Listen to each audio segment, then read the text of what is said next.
proceed to banger.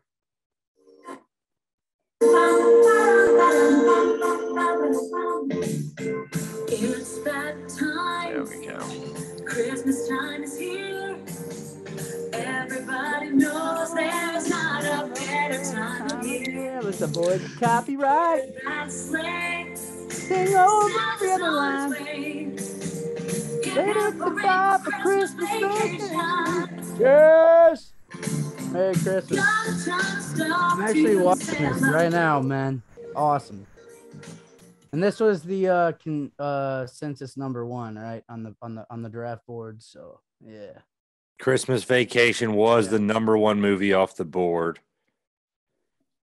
Yeah, I would have taken Home Alone. Just yep. I think there was some that also agreed with you that Home Alone, right there. but and that movie ages really well too.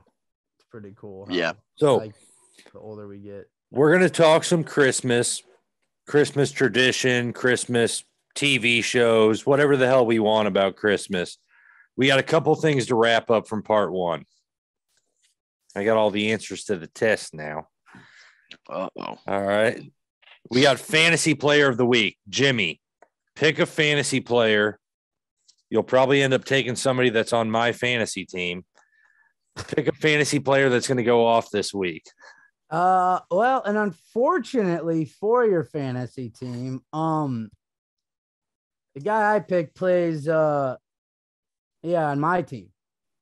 Mm-hmm. His name's Jonathan Taylor. He's from Des Moines, Iowa. I picked him in the 3rd round of the 2021 Golf League Yahoo Fantasy.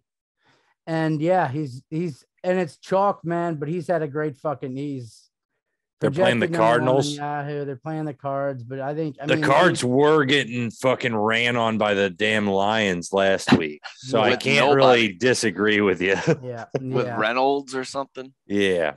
And, every Lions running back they brought in was fucking gaining chunks against the Cards. Yeah, and that game was weird, but I'm gonna go with Jonathan Taylor. Okay. I know it's chalky, but yeah. Jonathan Taylor might amount for like half of your team's fantasy points this week. You might end up with 60. Jonathan Taylor gets you 30 of them. I bet it gets about half of your teams, man. I've seen that powerhouse you got working over there, and everyone loves hearing about our fantasy teams too. I've gotten a lot of texts about that shit. Yeah, I know it's annoying, but it's also like it is on the top of our brains this week. You know, it's semifinals. That is true. Everyone's in the part we're at. Everyone has their buddies they grew up with or whatever, and they're playing them like in fantasy, and it is the nitty gritty time right now. So I'll go Brad. Brad, who do you got? Give me Cooper Kupp. I've hyped him up against the Vikings. Yeah, shat on the Vikings secondary nearly the whole podcast. Given up the most fantasy football points to receivers this season. It's a no-brainer. All right. Yeah. Oh.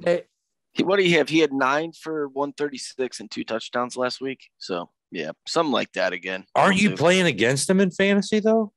I don't know. I don't pay attention to that. I also sure Mo Birdie's has got him on the squad, man. That's okay with that. I will happily lose this golf league to win my other league. So, you got Cooper Kupp in A league instead of a $20 buy-in, it's $100 buy-in. So I know what you mean. A little higher. I know what you mean. I'm gonna go with somebody a little bit like less known, and I think this is a can't miss if you need a tight end this week. If you go out and look and you need to pick up a tight end, you should pick up Cameron Brate because the Bucs are so thin at receiver, and Cameron Brate is a guy that I've seen. I know Tom Brady trusts him. He's going to get a lot more snaps this week. Cameron Brate's going to have anywhere between like 5 to 7 catches this week and a touchdown. So Cameron Brate's a guy, he's going to be available. Dude, this fantasy player of the week is like open to interpretation, Jimmy. I'm not saying he's going to score more points than Jonathan Taylor. Pick some shitty, weird Bucs player, I feel like. What about the week I picked fucking Rondale Moore and he burst onto the scene when nobody fucking knew about it? What about then the next week when you put a bunch of prop bets on him and he busted on you? I don't remember. People don't People don't I forget. those lost bets, dude. I get them out of my head real Yeah, those quick. go It doesn't away. scare me away the next week. Bury that ball. You Yeah. move on from that Yeah. one. Bury that ball, make another Yeah, deposit go on to the fucking Bovada, next one, dude. and Yeah. just keep Yeah. keep the cycle rolling. You're Bovada's favorite customer over there. No, dude, my bookie's customer call. service. They They call. call Hey, me you and wanna offer come me back? all sorts of they're like, bonuses, please, dude. Yeah, You're yeah. historically one of our worst Yeah. players. They're like, we've seen your track record. You haven't been on in a week. What's if you going deposit $50, we'll put $150 in your account. That No, bullshit. we know where it's going to end up. During COVID, And they're they were right. like, "Hey, we got ping pong in Ethiopia. Matt, if you want to bet, Yeah, we'll Russia. give you, Hell yeah. Japanese It's soccer. 300. Yeah, Yeah. exactly. Yeah. Underwater fucking Badminton. basket Get some weaving. La badminton Liga. bets in La there. Liga. Hell yeah. Bullshit, dude. All right. So my fantasy player of the week, Cam Brate. He's available almost in every league, and it's a winner this week. If you need a tight end, that's the guy to go get. I mean, that's a good recommendation to people because people will need a tight end. Like, it's a hard position late in the year. So I get for that.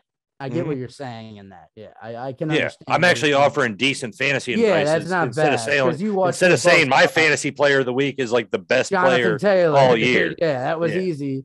But again, it's Yeah.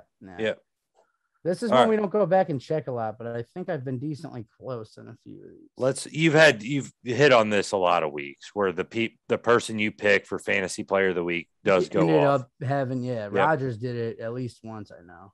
Yep. So more importantly though, first red zone touchdown on Sunday. Yeah, buddy. We got to get a hit this week. I will throw everybody for a loop with the name I landed on. It's Amon-Ra St. Brown of the Detroit Lions against the Atlanta Falcons.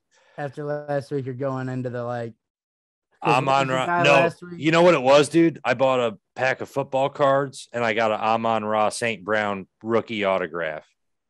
Oh, so and it was just it's destiny now. I got to pick him for first red zone touchdown. You just put a hex on him. Miss. You should. He can't miss. He can't miss. Jared Goff is going to break his leg. Oh, that was like the time you gave me a JP Lossman fucking rookie card, and you're like, "This guy's gonna be dope," and I'm like, "All right, fuck yeah." Yeah, I do remember JP Lossman. Yeah, I'm like, "Oh, thanks, man." I'm like, "You got." This is where my photographic memory might come into play. I think you've got like a SP Reflections JP Lossman rookie jersey card that I gave you in 2007. How can you remember that?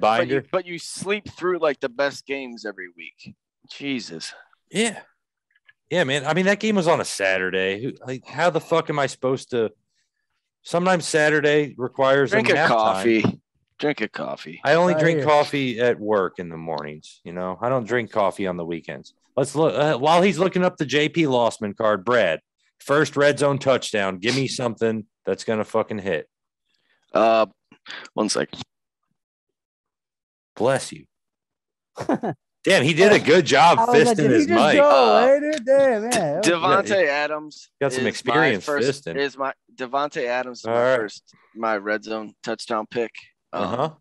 Shit, Baltimore tried to slow him best they could, and he still had 6 for 44 and a touchdown, and they created a defensive package for him. Yeah. They called it 17 Bulldog. I don't know if you saw that. That's a dope Quentin Portis one I think you gave to me. Yeah. I can't find the Lossman one, dude. He probably threw it away. My bad. No. Last time he played against Cleveland, he had 10 catches and 2 touchdowns. So who was it, Brad? Who'd you take? Devontae Adams. First red zone touchdown. Oh, wow. Yeah. Cleveland could be without Myles Garrett. They could be without Clowney. Their secondary's banged up. It just okay. Makes too much sense.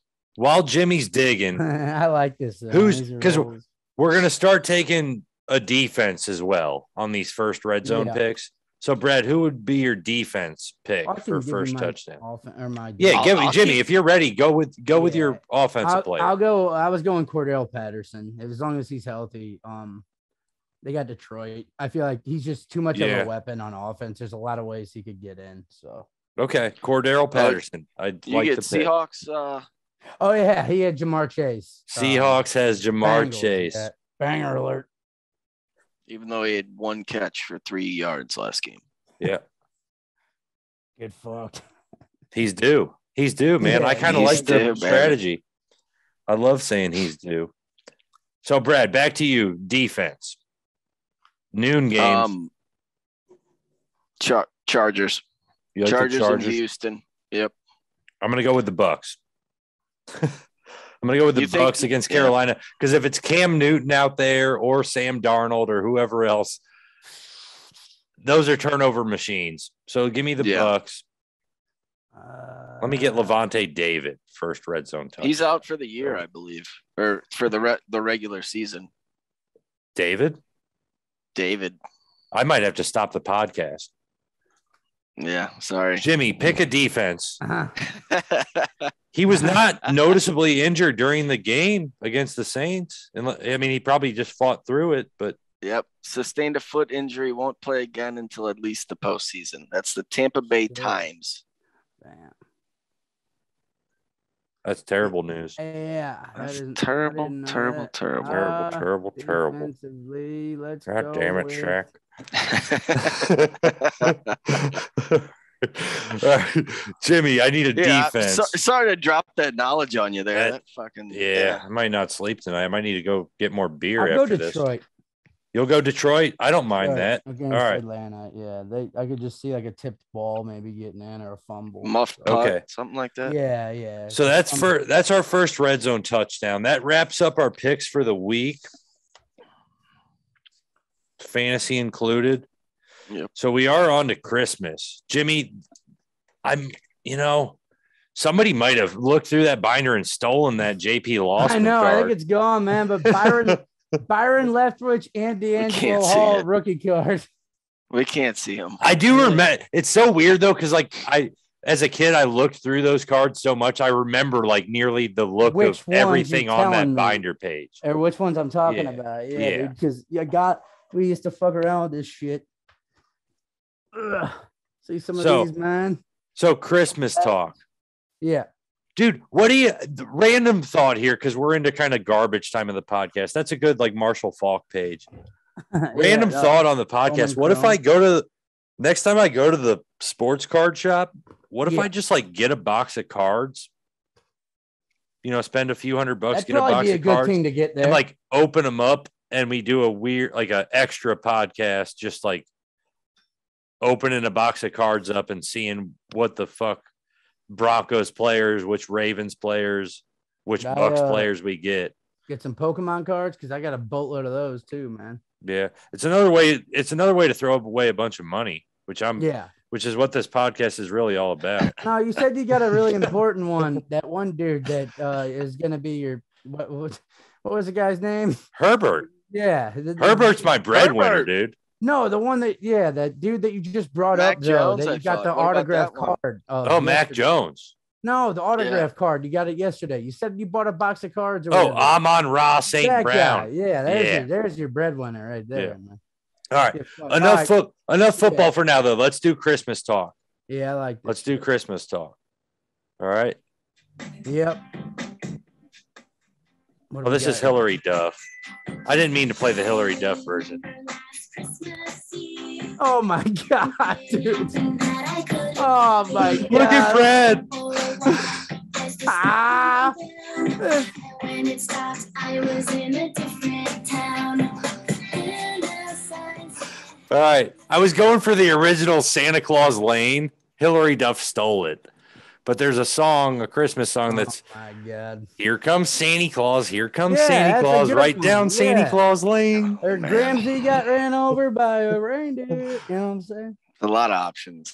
And you pick Hillary Duff or whatever the fuck it was. Unintentionally, Spotify had Hillary Duff Santa Claus Lane at the top of the list. Obvious mistake. All right. Maybe one day Spotify will buy our podcast. They will, dude. Yeah, they're going to invest. Hey, snapped up Rogan. They'll get us next. Yep. Keep playing bangers like that. We're going to be on Apple too, man. Yep. All right. So we can talk anything Christmas here. We can talk Christmas tradition, how our families kind of map out Christmas Eve and Christmas Day. Tree?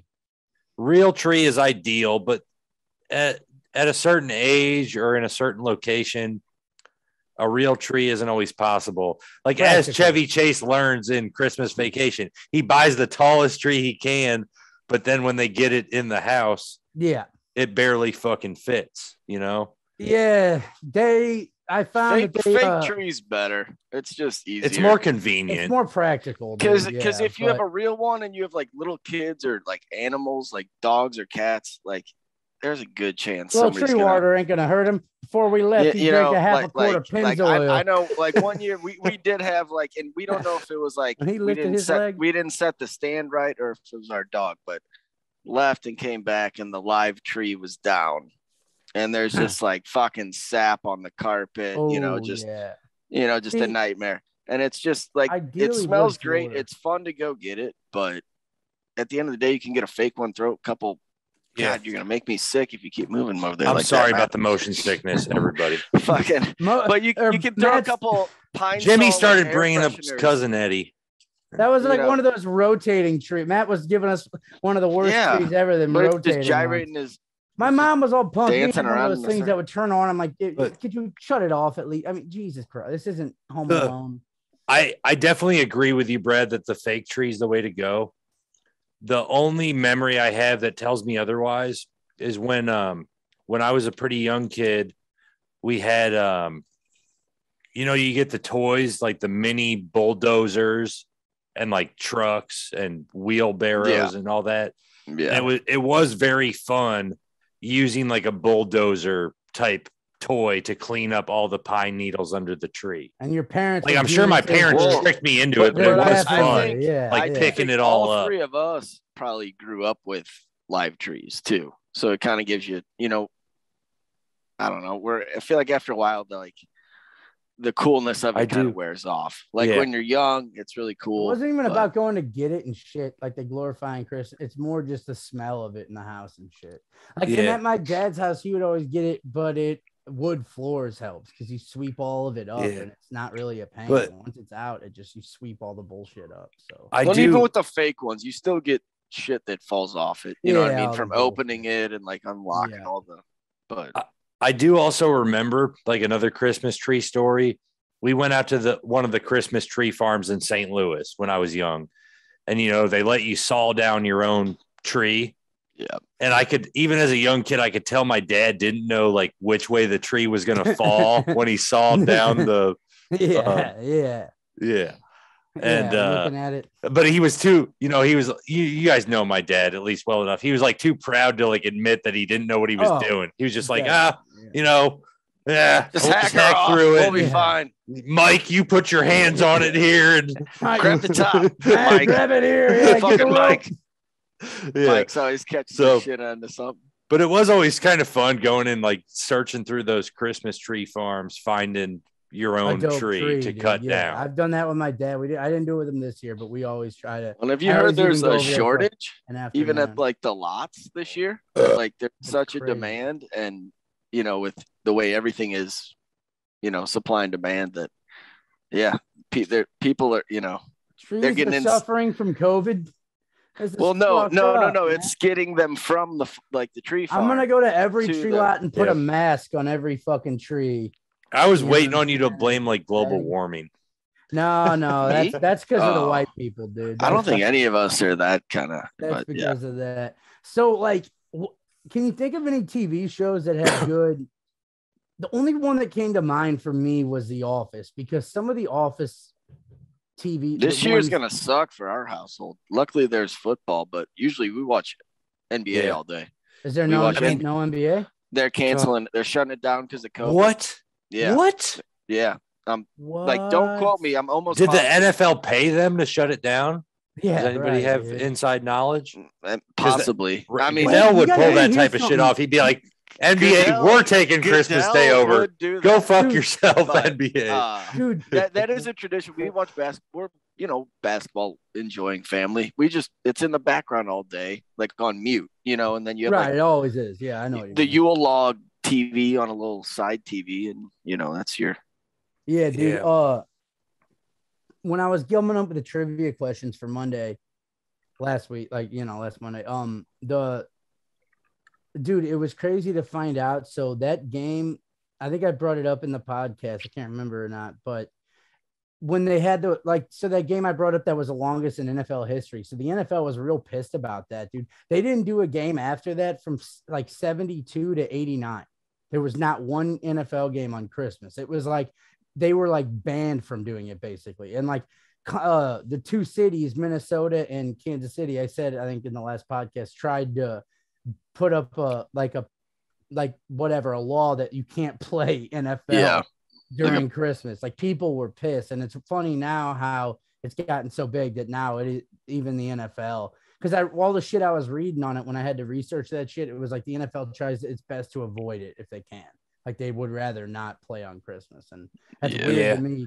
I like it. Yeah, I love it, dude. Because I love the NFL, and because you're sitting around with your family, having football on the TV just makes that an easier thing to do. And people can lie about that and say, "Oh, we shouldn't."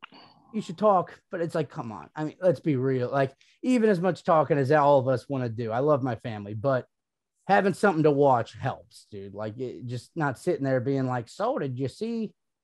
Oh yeah, baseball's locked out. Did you see the Blues are looking good now? How about the Cardinals? And if you time your dinner right, you could probably fit it in between the games because it's 3:30. This is Central Time, but 3:30 and 7:15. What's that? So you're thinking the two games. Yeah, I'm gonna text my dad and tell him Christmas Day dinner. You know what I mean? So like 6:40, so like 6:45 dinner. You know what I mean? It's like that perfect time slot to fit in between. And dude, I just it's kind of like Thanksgiving. You know, it's like you never know the perfect time to eat. And Jimmy, you brought up like TV shows that have good Christmas episodes. The Office is the obvious answer. The only one I can really think of other than that, and Lizzie McGuire. I don't even know that either of you guys watch it. That's another good one. That is a good one. The one that came to mind for me is Dexter. Dexter, the serial killer show. Brad, have you ever watched Dexter? Yep, I've watched it. I think it's in the first or second season. There's a Christmas episode where the main killer of that season, who is not Dexter, like carves up a bunch of body parts and like gift wraps them and plants them at a Christmas tree farm. And all the little elves and all the workers way to bring it at down, that place. Scrooge. Jesus. Yeah. When all those workers at the Christmas shop show up to work, they find this dead body wrapped up in legs and arms. We were asking about Christmas TVs. You bring separated. Up Dexter and Dismemberment. I was gonna bring. It was a Christmas episode, man. I was gonna be like, AMC plays a lot of the good like vacation movies, Home Alone on Christmas. Because what is it? TNT. They played Jurassic Park too, which was TNT why that or was. Whatever that was another one that got a lot of love in our. Oh yeah, you were high on the shit list, dude. Jurassic Park. It's you pulled up like a Raiders draft, according to the reviewers. You took Janikowski in the first round. Dude. Yeah, I'm better than Robert Aguayo. Dude, it is. You've taken both. TV shows don't seem to value fucking putting like good Christmas episodes outside of The Office. Because you can only air it like that time of year, right? It kind of makes sense from their Comedy perspective. Central's been doing South Park, just Christmas specials. Yeah, and I'm sure some of theirs are good. Most of them are kind of just fucked up and weird, but Okay, let's get into like how the routine goes on Christmas Day, because I like the way my family's always set it up. Like Christmas Eve, we just kind of chill, eat a good Christmas Eve dinner, some roast beef, whatever else. Ooh, that's Christmas Eve. Ooh. And then Christmas, we don't open any fucking presents on Christmas Eve. All right. We wait till Christmas Day morning, and you wake up with the excitement that everything's there ready to go. Yep. To dig into. Pumped. All right. Yeah. You wake up and you're 8 years old, and there's this stocking sitting at the foot of your bed, and you start with that. That's cool too. And then you get downstairs or wherever your Christmas tree's located, and you start to eye out everything that's wrapped up. Yeah, and then you dig into that between you and your like. Because my mom would give us a time. Yeah. She'd say like 5:30. Do not wake me up up before 5:30. Or you want to really, because like me and we love to sleep in, man.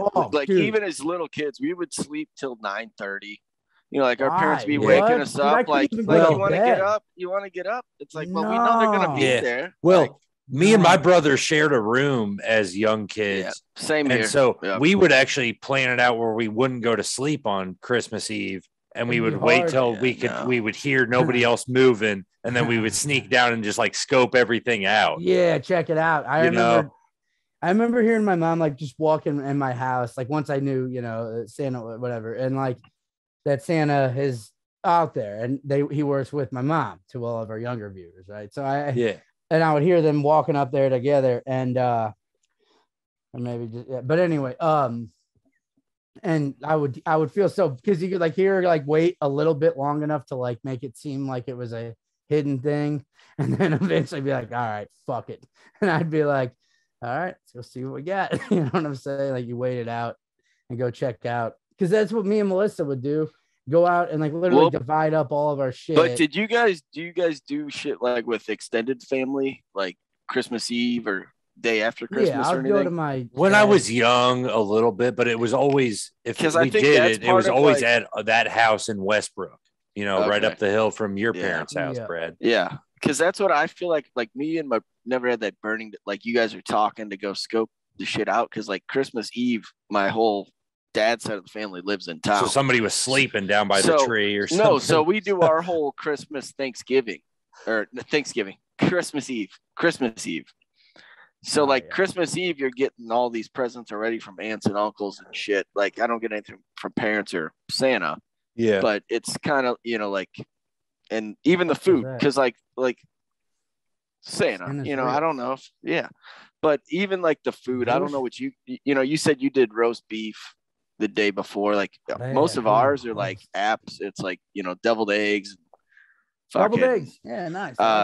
Chick-fil-A tenders and toasted wraps, party rye pizzas, and, you know, more like all hors d'oeuvres. And then Christmas Day is more like the real meal, where it's just the family of four. Yeah, you hit it right on the head of the nail there, because what I have for food here is this is Christmas Eve and Christmas Day. You have to have plenty of appetizers and plenty of cookies, because this isn't a day where you really want to sit down and spend too much time. It's not like Thanksgiving where you want to spend time at the dinner table. No, you want to spend your time like enjoying the festivities. Watching you need to have your appetizers, like your buffalo chicken dip, your spinach and artichoke dip. You need to have plenty of appetizers just spread around. You need to have trays of cookies. We always have the meatballs, and all that. The ones that you put with the with a nail barbecue filer sauce or whatever. Not a nail filer. What the fuck's it called? Kebab? Are you talking about kebabs? A fucking toothpick. A nail filer. Like some salami and cream cheese. It's a mini. A toothpick. Like literally, you poke a meatball with the toothpick. Like meatballs. Eat the meatball. Yes. I don't know what the sauce. You know, like if you would get a sample at a grocery store, a meatball. Yeah. Like that. Like that big or so, dude. Yeah. Like when you're at the mall and Panda Express is there and they have that tray full of for whatever reason, Chick-fil-A chicken tenders has become our go-to like carry out or carry in to help with it. But that's a good one. Dude. I know some people do like subs from like, I can only get a sandwich from wherever deli. Yeah. But all right. So I got one more Christmas story to close it out. And I don't even know the origin of it, but there was one year, and I have an older brother that's 2 years older than me. I have a younger sister that's 2 years younger than me. So there was 1 year, say I was 8, my brother was 10, and my sister was 6. And my mom got a hold of this stuff called Reindeer Food. Reindeer Food was this jar of kind of like oatmeal looking type shit, like grains and oats. And you would sprinkle it around your yard to make sure the reindeers and Santa Claus made it to your house. Yeah.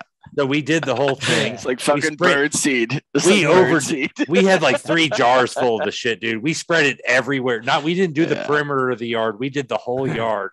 And then I remember hearing my dad the next spring and summer complain because we didn't get attacked by reindeer, but it was close. We got attacked by moles.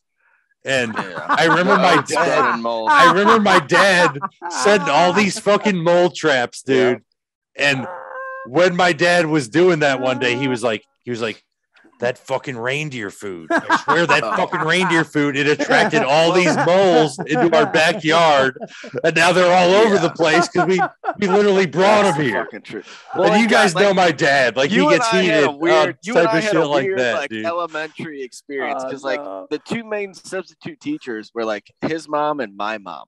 Yeah, in our elementary school. That's right. Yeah. So like we'd literally be getting taught by like our moms in school. Yep. So of course they have all this stupid shit like reindeer food and what was it? There's always some stupid kind of like marshmallow poo or whatever. Dumb stuff. I don't know. It's just goddamn. Mom's gotta pay the price. Dude. Oh my god! So that was a memory like your dad's like, we're not getting ho ever a fucking kid.